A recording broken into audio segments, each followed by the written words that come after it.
il ne fait quasiment plus de doute que Benoît Letellier, Jean-Baptiste Monnier, est le tueur des Chassagnes, l'agresseur de Roxane et Sarah et le ravisseur des Delcourt dans Demain nous appartient sur TF1. Les prochains épisodes précisent ces suspicions. En procédant par élimination, le téléspectateur peut faire des déductions le conduisant rapidement à la vérité. Aaron Leclerc n'est pas le tueur de Demain nous appartient. Bruno Paoletti, que tout accusait dans un premier temps, n'est finalement pas celui qui a tenté de s'en prendre à Roxane et Sarah et à leur bébé. En effet, son altercation avec Sarah au bar a vite été expédiée.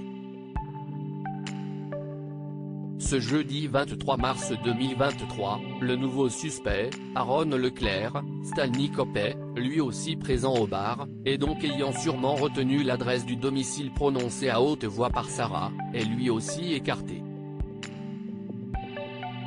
En effet, le bornage de son téléphone le disculpe. Son comportement par rapport aux parents négligents est, semble-t-il, dû à son enfance d'enfant adopté.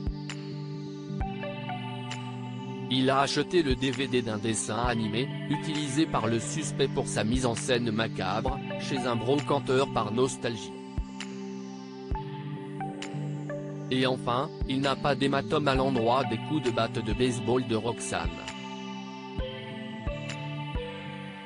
Benoît Letellier coche toutes les cases du tueur sur TF1. Benoît Letellier, que certains téléspectateurs ont reconnu sous la cagoule, correspond point pour point au suspect.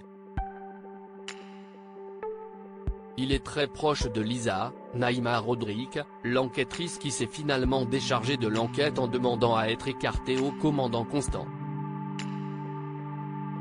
Lisa et Benoît sont traumatisés par le meurtre de leurs parents. Benoît a, à la fois, un alibi et un motif.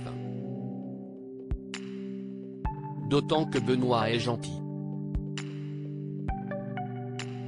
Trop gentil.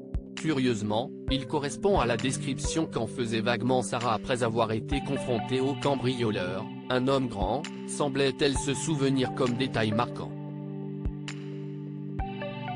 Il est probablement l'un des plus grands des personnages de la série, regardant toujours son interlocuteur en le surplombant. La mort d'Alma et Benjamin dans Demain nous appartient. Ensuite, avant de s'en prendre aux Delcourt, Benoît a amené Chloé, Ingrid Chauvin, à l'hôpital et a donc été témoin de la scène où Aaron s'énervait contre ceux qui devaient être les protecteurs de Céleste. Benoît a, à de nombreuses reprises, refusé des invitations prétextant à chaque fois qu'il a beaucoup de copies à corriger. Il a refusé de prendre un verre avec Alma et Victoire puis a refusé un cinéma avec Amel et Lisa. Le seul moment de convivialité auquel il a participé est la fête à l'occasion du déménagement d'Alma et Benjamin. Les deux amoureux s'étaient alors disputés au sujet d'avoir ou non un enfant, mettant mal à l'aise l'assistance. Par ailleurs, à la fin de l'épisode de ce jeudi 23 mars 2023, le tueur imprime une photo de sa nouvelle cible. Après les Delcourt, il s'agit de Benjamin et Alma. Les deux compagnons ne s'entendent pas tellement sur l'idée d'avoir ou non un enfant et Benoît l'a bien remarqué. Demain nous appartient est à retrouver du lundi au vendredi dès 19h10 sur TF1.